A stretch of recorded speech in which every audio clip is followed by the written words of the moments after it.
Olá, bom, hoje então vou mostrar pra vocês os quadrinhos e os mangás lidos durante o mês de janeiro de 2014, certo? Bom, vamos começar pelos quadrinhos então. O primeiro quadrinho, a primeira HQ que eu li esse mês foi essa coisa fenomenal, incrível, espetacular, que é o Logicomics. Gente, isso aqui é um espetáculo, sério mesmo. Se você gosta de HQs e ainda não leu isso aqui, faz favor, tá? Enfim, eu não vou nem tentar me atrever a dizer os nomes dos criadores, porque eles são gregos. Não sei se vocês vão conseguir visualizar aqui, espero que sim, senão eu vou colocar lá embaixo no box de informações os nomes dos criadores. Mas, enfim, e o subtítulo é Uma Jornada Épica em Busca da Verdade. E bem, então essas pessoas se juntaram para meio que fazer uma biografia do Bertrand Russell e contar pra gente sobre, não exatamente a criação, mas o desenvolvimento do pensamento lógico, né? Eles vão contar essa história da lógica, digamos assim, a partir da biografia do Bertrand Russell. Só que não é só uma HQ sobre lógica e não é só uma biografia do Bertrand Russell. Eles vão contar também sobre o processo de criação, de pesquisa que eles fizeram para mostrar, então, esse produto final aqui, que é o que está em nossas mãos mesmo.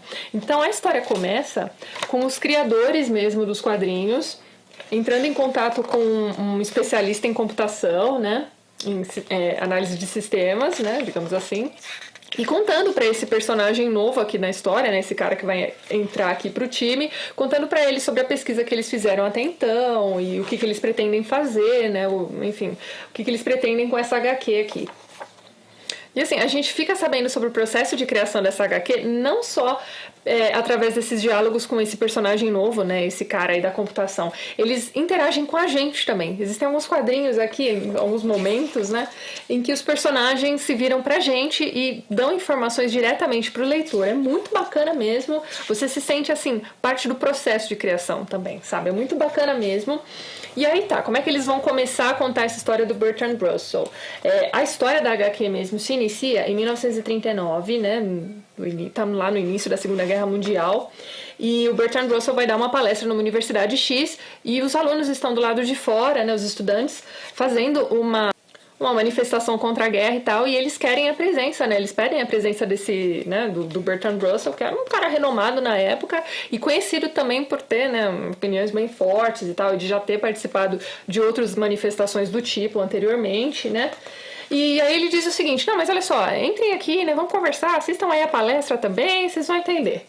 E aí a palestra meio que vai servir também para essas pessoas que estão lá discutindo sobre a guerra. A partir de toda essa discussão, né, de toda essa palestra dele sobre o pensamento lógico, ele meio que está instigando também esses participantes da palestra, né, esses estudantes que entraram lá, a pensar de forma lógica a respeito, a racionalizar mesmo, né, o que está acontecendo nesse momento histórico que eles estão vivendo. É espetacular, vocês não estão entendendo. E assim, a palestra do Bertrand Russell vai contar, então, desde a infância dele, o que aconteceu com os pais dele. Assim, é uma história fenomenal. Depois que eu terminei de ler o Logicomics, eu fiquei doida pra ler uma biografia mesmo, né, do Bertrand Russell, mais detalhada e tal. Os próprios criadores da história, né, quando eles aparecem enquanto personagens aqui, acabam contando pra gente que eles cortaram alguns dados biográficos do Russell, porque senão ia ficar muito complicado para desenhar e tal. Acho bem bacana isso, né? Eles estão explicando pra gente por que eles omitiram algumas coisas da vida do cara. É espetacular, vocês não estão entendendo o quão incrível é essa HQ. Então eles vão contar pra gente do papel da matemática, né, na criação do pensamento lógico. Vai contar sobre os filósofos, né, com quem ele entrou em contato para poder, né, ir montando, né, os seus próprios trabalhos e como pessoas que vieram depois dele aprimoraram os seus trabalhos. Olha, é espetacular, vocês não estão entendendo, é muito, muito bom mesmo. E assim, no final dessa edição aqui, eles colocaram algumas notas, né? E nessas notas eles trazem algumas explicações bem bacanas mesmo sobre, por exemplo, o algoritmo, alguns personagens que são citados. Então, por exemplo, eles vão explicar quem é Aristóteles, Atenas, autorreferência. Então, coisas que eles foram citando ao longo da história. Aqui no final, então, do livro, você tem, então, mini biografias desses personagens citados e informações sobre outras coisas, como, por exemplo, o Círculo de Viena. Eles vão contar um pouquinho aqui sobre o que aconteceu com essas pessoas. Se você é nerd e se interessa por esse tipo de coisa, você precisa desse quadrinho. E mesmo pra você que não é nerd, mas que achou interessante aqui a história, eu recomendo, tá? Muito bem. Aí depois do Lounge Comics, eu peguei, né, a última de todas as pessoas do universo a ler o Pavor Espaciar, tá? Gente, que HQ divertida! Muito divertida mesmo. Quando eu postei as fotos dessa HQ lá no Instagram e também no Facebook, dizendo que eu estava lendo e tal, teve um pessoal que me disse que essa HQ traz alguns easter eggs, mas que só vão fazer sentido para quem leu as outras coisas do Gustavo Duarte. Então, como esse aqui é o primeiro trabalho dele com o qual eu entro em contato, não sei se, né, teve a mesma graça para mim como para quem já conhecia o trabalho dele. Mas uma coisa que todo mundo disse, né, que entrou em contato com essa HQ e que eu confirmei é a questão do movimento mesmo, né? Você vai lendo esse quadrinho, é como se você estivesse assistindo... Não é um cubo mágico. Quando eu era criança tinha um tipo de brinquedo desse que você olhava lá dentro e você via as figurinhas, sabe, se movimentando. Eu esqueci o nome disso, assim que eu lembrar eu vou deixar lá embaixo. Mas parece que o Chico Bento está se movendo quando você acompanha a história. É muito legal mesmo, tá? Chico Bento é um dos meus personagens preferidos. Zé Lelé, então, que é o primo dele, também era um dos meus preferidos. Acho que eu gostava até mais do Zé Lelé do que dele mesmo. E tem umas coisas muito engraçadas, né? Alguns easter eggs que eu percebi, por exemplo... Tem aqui eles estão lendo revistinhas em quadrinho, né?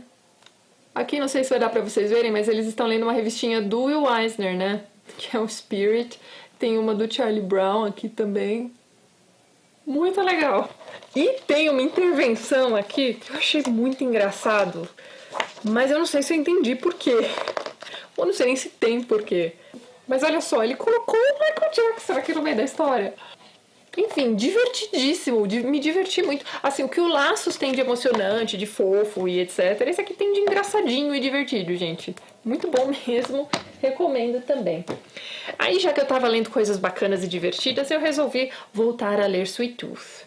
Então eu li no iPad mesmo, eu li 3 volumes, né? Eu tinha parado no 25. Da edição brasileira da Panini, eu tenho até o volume 4.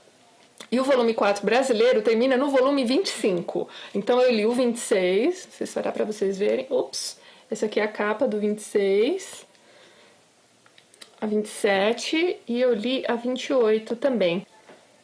Se eu não me engano, a capa da edição número 5 brasileira é essa capa aqui da edição 28. Então, nesses 3 volumes que eu li aqui no iPad, não sei se tá dando pra vocês verem o traço. O traço é espetacular, gente. É show. Vocês não estão entendendo. É muito incrível mesmo, muito delicado e realista na medida certa, sabe? É incrível. Enfim, o traço é incrível. A história também é fenomenal. É aquela história pós-apocalíptica em que as crianças passam a nascer híbridas, né? Híbridas com animais, e é a história dessa criança, né, que é o Sweet Tooth, né, que em português foi traduzido como bico doce. Enfim, né, o nome do quadrinho ficou Sweet Tooth, graças a Deus, né, porque eu não ia ter coragem de comprar uma HQ chamada Bico Doce. Mas enfim, não tô brincando. Então é a história dele, né. Ui, não sei se dá pra vocês verem. Mas o garotinho é meio que um híbrido de alce com um humano e tal, e ele é especial. Então até o volume 25 a gente sabe que tem alguma coisa muito especial com ele, e esses 3 volumes vão contar meio que a origem dele. Achei muito bonito, muito... Ai, gente, é triste, é pesado e é espetacular. Quem não conhece Sweet Tooth, tá na hora de conhecer. Depois vamos aos mangás. Eu li o 4º volume do Death Note. E esse 4º volume aqui eu já gostei bem mais do que do 3º, tá, gente? Deu uma melhorada boa na história. E eu gostei, assim, da segunda fase, dos personagens que entraram pra segunda fase. Eu não achei eles sensacionais, assim, enfim, né? Li pouco ainda, só li esse volume. Mas tá ok, a história, sabe, voltou a engrenar, tá bem mais bacana. Esse volume aqui tá pelo menos muito melhor do que o volume 3. A própria Misa, né, que é a capa principal aqui desse quadrinho, ela tá bem menos chata nesse volume, tá? Então, não sei se é porque ela apareceu pouco, mas enfim. Só que teve uma coisa que aconteceu aqui nesse volume 4. Gente, eu não vou dar spoiler, tá? Fiquem tranquilos. Acontece uma tragédia X aqui no volume 4. E eu não gostei nem um pouco da forma como os criadores trataram essa tragédia. Parecia assim, sabe? Nada foi, sabe? Não aconteceu nada, a vida que segue, é isso aí, sabe? Não houve assim, um preparo dos personagens para aquilo que aconteceu, e muito menos do leitor, assim. Aquilo acontece e a gente fala, nossa, aconteceu isso. E aí o próximo capítulo já a vida que segue, sabe? Como se nada tivesse acontecido e Achei isso muito estranho. Mas mesmo assim, enfim, tá bem interessante. Isso aqui é o volume 4. Eu tenho o volume 5 aqui em casa. E se eu não me engano é só até o volume 6, né? Então eu estou quase terminando o Death Note. Na sequência, eu resolvi que já era o momento de voltar a ficar deprimida com quadrinhos. E eu peguei o Gen. Opa, sempre mostro ao contrário. Um aluno meu que é japonês me ensinou a dizer, a pronunciar direito o nome desse personagem. Ele me disse que é Gen, hein? Então olha lá, Gen, tá? O volume 2 que tem como subtítulo O Trigo é Pisoteado, né? O pai do Gen, no primeiro volume, diz pra ele que ele espera que os filhos dele sejam como o trigo, que quanto mais pisoteado, mais forte cresce, né? Eu achei isso um ensinamento assim triste, né? Mas bonito ao mesmo tempo, né? Devido à realidade que eles estão vivendo ali. O primeiro volume acaba com a queda da bomba de Hiroshima, né? Então, a queda da bomba, com a explosão da bomba de Hiroshima. E, enfim, acontece uma tragédia horrorosa com a família do coitado do Gen. E no segundo volume, então, ele tá com a mãe está grávida ainda, né? Tá pra ter a irmãzinha dele já. E ele tá, então, nessa peregrinação em busca de sobrevivência mesmo, né? Tá, praticamente uma história pós-apocalíptica aqui pra eles também, porque é uma situação meio que de fim de mundo mesmo pra eles, né? Então não tem o que comer, não tem água, enfim... Por onde eles andam só tem cadáveres e pessoas com as peles, sabe, derretidas e...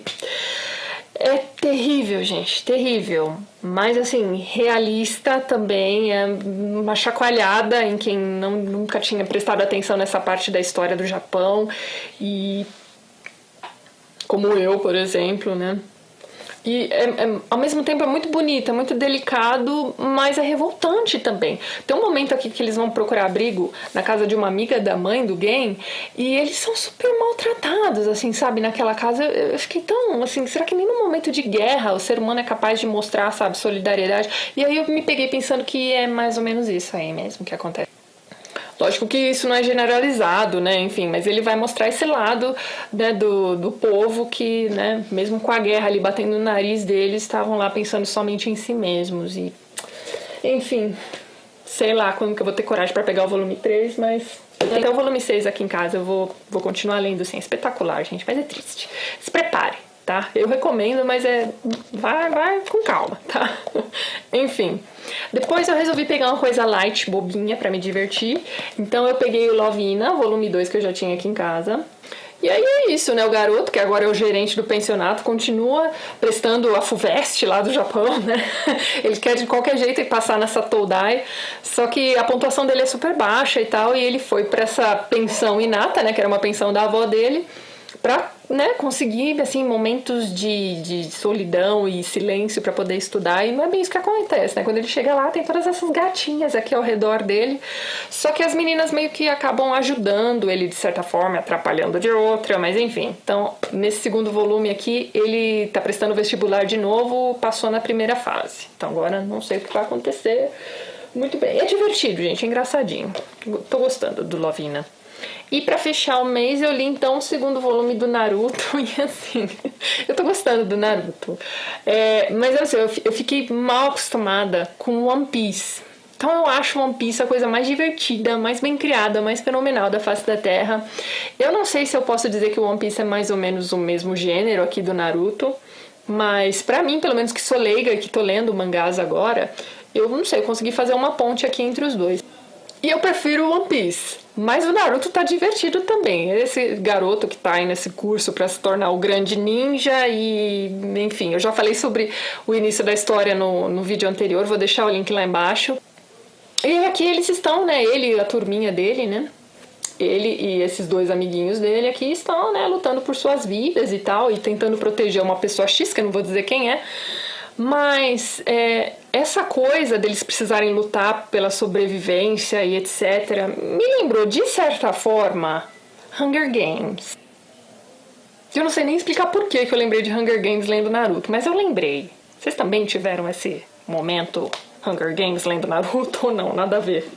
Enfim, é isso então. Esses foram os quadrinhos e os mangás lidos durante o mês de janeiro de 2014. No mês que vem eu volto com mais quadrinhos e mangás. Se você gostou do vídeo, não esqueça de dar um joinha, de ajudar a compartilhar. Um beijo pra todo mundo. Até mais.